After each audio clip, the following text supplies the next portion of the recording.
சற்று முன் தோல்வி பயத்தில் விஜயின் கீழ்த்தரமான செயல், அதிர்ச்சியில் தாவேகாவினர். அதாவது தமிழகத்தின் அரசியல் கணக்குகளை மாற்றியமைக்கும் புதிய சக்தியாக கடந்த மாதம் வரை பார்க்கப்பட்ட தமிழக வெற்றி கழகம் தற்போது தனது முதல் பெரிய பொது நெருக்கடியை சந்தித்துள்ளது. கடந்த செப்டம்பர் 27 அன்று கரூரில் நடந்த விஜயின் பேரணி கூட்ட நெரிசலில் 41 பேர் உயிரிழந்த சோகத்தில் முடிந்தது. உயிரிழந்தவர்களில் பலர் பெண்களும் குழந்தைகளும் ஆவர். இப்படிப்பட்ட நிலையில்தான் விஜய்க்கு அரசியல் கூட்டணி ரீதியாக கெட்ட செய்தி ஒன்று சென்றுள்ளது.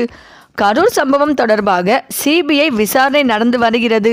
இன்னொரு பக்கம் பெண்கள் பாதுகாப்பு மற்றும் பாலின நீதி கூட்டமைப்பு, women safety and gender justice collective என்ற சிவில் சமூக அமைப்பின் உண்மை கண்டறியும் குழு கரூரில் நடந்த கூட்ட நெரிசலுக்கு தமிழக வெற்றி கழகத்தையும் விஜயும் முதன்மையாக பொறுப்பாக்கியுள்ளது. இவர்கள் முறையாக திட்டமிடாமல் போனதே சம்பவத்திற்கு காரணம் என்று கூறப்படுகிறது.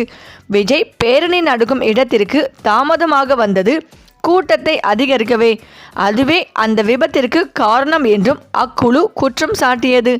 இதனால் கூட்டம் கட்டுப்படுத்த முடியாமல் போனது. ஆக கரூர் சம்பவம் தொடர்பாக அக்டோபர் 13 அன்று உச்சநீதிமன்றம் மத்திய புலனாய்வுத்துறை விசாரணைக்கு உத்தரவிட்டது. ஓய்வு பெற்ற உச்சநீதிமன்ற நீதிபதி அஜய் ரஸ்தோகி தலைமையில் 3 பேர் கொண்ட மேற்பார்வை குழுவையும் உச்சநீதிமன்றம் நியமித்துள்ளது. சிபிஐ குழு தற்போது இவ்வழக்கில் ஆரம்ப கட்ட பணிகளை தொடங்கியுள்ளது. ஆளும் திமுக தலைவர்கள் மற்றும் சில அரசியல் விமர்சகர்கள் நீதிபதி ரஸ்தோகி நியமனத்தை ஏற்கனவே கேள்விக்குள்ளாக்கியுள்ளனர். இந்த விவகாரத்தை சிபிஐ மூலம் பாஜக நிர்வகிக்க முயல்வதாக அவர்கள் குற்றம் சாட்டியுள்ளனர். இன்னொரு பக்கம் அஜய் ரஸ்தோகி டீமை விஜய் தரப்பு சந்திக்க உள்ளது. இந்த நிகழ்வுகளுக்கு மத்தியில் திமுகவிற்கு நெருக்கமானதாக கருதப்படும் ஓர் அமைப்பு நடத்திய மாநில அளவிலான ஆய்வு தமிழகத்தின் தற்போதைய அரசியல் நிலைமையை வெளிப்படுத்தியுள்ளது. அக்டோபர் 1 முதல் 9 வரை 234 சட்டமன்ற தொகுதிகளிலும் நடத்தப்பட்ட இந்த ஆய்வு திமுக தலைமையிலான கூட்டணி தொடர்ந்து ஆதிக்கம் செலுத்துகிறது என்பதையும், மொத்த வாக்கு சதவீதத்தில் 40 முதல் 50% பெற்றுள்ளது என்பதையும் காட்டுகிறது.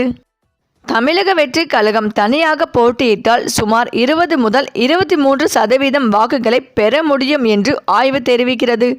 அதிமுக, பாஜக, தவேக இடையே கூட்டணி வந்தாலும் அது விஜய்க்கு சாதகமாக இருக்காது, ஆளும் திமுகவிற்கே சாதகமாக இருக்கும் என்று வெளியான சர்வே ஒன்று தமிழக வெற்றி கழக தரப்பை யோசிக்க வைத்துள்ளது. என்டிஏ கூட்டணியில் இணையலாமா அல்லது தனியாகவே நிற்கலாமா என்று விஜய் தீவிர ஆலோசனை செய்து வருகிறார். இந்த சர்வே ரிப்போர்ட் பார்த்து விஜய் கொஞ்சம் பதறிவிட்டார்.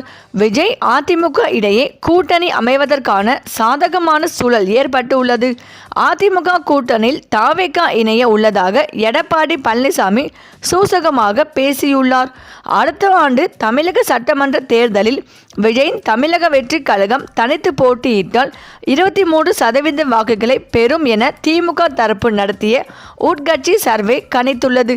இந்த ஆய்வின்படி தமிழகம் முழுவதும் தமிழக வெற்றி கழகத்திற்கு வலுவான ஆதரவு இருப்பதும், திமுகவுக்கு ஒரு முக்கிய போட்டியாளராக அந்த கட்சி மாறக்கூடும் என்பதும் தெரிய வந்துள்ளது.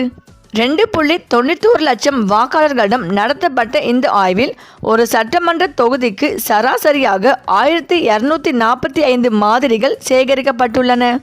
தமிழகத்தின் என்டிஏ கூட்டணியில் பாஜக மற்றும் அதிமுக ஆகியவை முக்கிய கட்சிகளாக உள்ளன. அதிமுக, பாஜக மற்றும் தவேக ஆகிய கட்சிகள் என்டிஏ கூட்டணியில் இணைந்தால் திமுக 50% வாக்குகளையும், என்டிஏ 35% வாக்குகளையும், சீமானின் நாம் தமிழர் கட்சி 12% வாக்குகளையும், மற்றவர்கள் 3% வாக்குகளையும் பெறுவார்கள் என அந்த ரகசிய ஆய்வு குறிப்பிடுகிறது. பாஜக, அதிமுக, தமிழக வெற்றி கழகம் இணைந்து 35% வாக்குகளை பெற்றாலும் அதிமுகவில் உள்ள உட்கட்சி பூசல்கள் மற்றும் பாஜகவின் சித்தாந்தத்தை தமிழக வாக்காளர்கள் எதிர்க்கும் போக்கு ஆகியவை இக்கூட்டணியில் வளர்ச்சியை தடுக்கலாம் என்றும் சர்வே கூறுகிறது. தமிழக வெற்றி கழகம் தனித்து போட்டியிடும் சூழ்நிலையில் திமுகவின் வாக்கு சதவீதம் 45 குறையலாம். அதிமுக பாஜக கூட்டணி 22% வாக்குகளையும் விஜயின் கட்சி 23% வாக்குகளையும் பெறும் என கணிக்கப்பட்டுள்ளது. இந்த சூழ்நிலையில் சீமானின் நாம் தமிழர் கட்சியின் ஆதரவு 5% குறையக்கூடும் என ஆய்வு முடிவுகள் தெரிவிக்கின்றன. இதனால் பாஜகவின் என்டிஏ கூட்டணியில் இணையலாமா அல்லது தனித்து நிற்கலாமா? எடப்பாடிக்கு உண்மையில் மக்கள் ஆதரவு உள்ளதா என்ற சந்தேகத்தில் உள்ளார் விஜய். இந்த நிலையில் தமிழக வெற்றி கழக நிறுவனர் விஜய் மற்றும் அதிமுக தலைவர் எடப்பாடி பழனிசாமி இடையே எதிர்பார்க்கப்பட்ட கூட்டணி பேச்சுவார்த்தைகள் தற்போது பெரிய தடையை சந்தித்துள்ளதாக கூறப்படுகிறது. அதிமுக பாஜக கூட்டணியில் தமிழக வெற்றி கழகம் இணைந்தால் விஜய்க்கு துணை முதலமைச்சர் பதவியை எடப்பாடி பழனிசாமி வழங்குவதாக தகவல்கள் தெரிவிக்கின்றன. ஆனால் முதலமைச்சர் வேட்பாளராக நிறுத்தப்பட வேண்டும் என்பதில் விஜய் உறுதியாக இருப்பதால் பேச்சுவார்த்தையில் முட்டுக்கட்டை ஏற்பட்டுள்ளதாக கூறப்படுகிறது. கடந்த வாரம் சென்னையில் இது தொடர்பாக ரகசிய பேச்சுவார்த்தை நடந்ததாக கூறப்படுகிறது.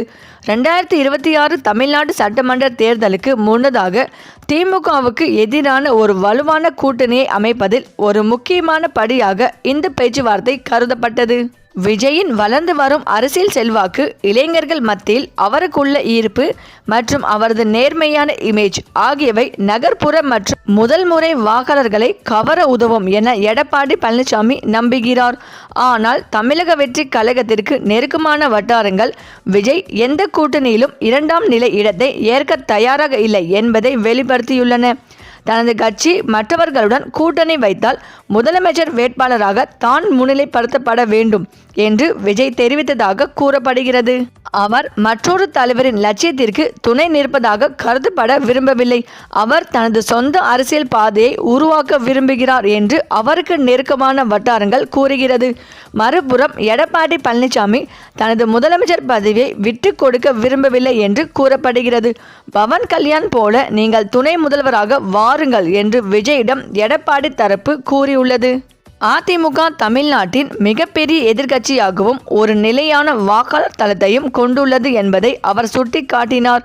நீங்கள் புதிய கட்சி, அதனால் இறங்கி செல்லுங்கள் என்று விஜயிடம் எடப்பாடி பழனிசாமி கூறியுள்ளார்.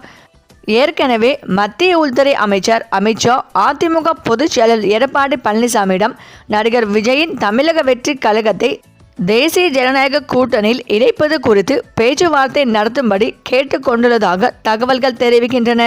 2026ஆம் ஆண்டு நடைபெறவுள்ள தமிழ்நாடு சட்டமன்ற தேர்தலை முன்னிட்டு விஜயுடன் கூட்டணி குறித்து பேச வேண்டும் என இபிஎஸ்ஐ அமித்ஷா கேட்டுக்கொண்டுள்ளார்.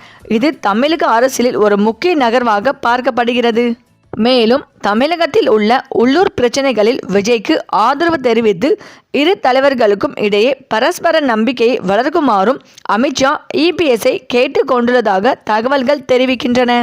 இந்த நிலையில்தான் விஜய் முதலமைச்சர் பதவியை கைப்பற்றுவதற்கு சில கீழ்த்தரமான வேலைகளில் இறங்கியுள்ளதாக தற்போது தகவல்கள் வெளிவந்து கொண்டு இருக்கிறது. ஆனால் அதெல்லாம் திமுகவில் வெற்றிகளை பாதிக்காது என்று கருத்து கணிப்பில் வெளிவந்த தகவல் ஒட்டுமொத்த தாவேக்காருக்கும் அதிர்ச்சி கொடுத்து வருகிறது. சரி, இந்த வீடியோ பற்றிய உங்கள் கருத்துக்களை கமெண்ட்ல சொல்லுங்க. மேலும் இந்த வீடியோ உங்களுக்கு பிடித்திருந்தால் லைக் பண்ணுங்க, ஷேர் பண்ணுங்க, மறக்காம நம்ம சேனலை சப்ஸ்கிரைப் பண்ணிக்கோங்க. தேங்க்ஸ் ஃபார் வாட்சிங்.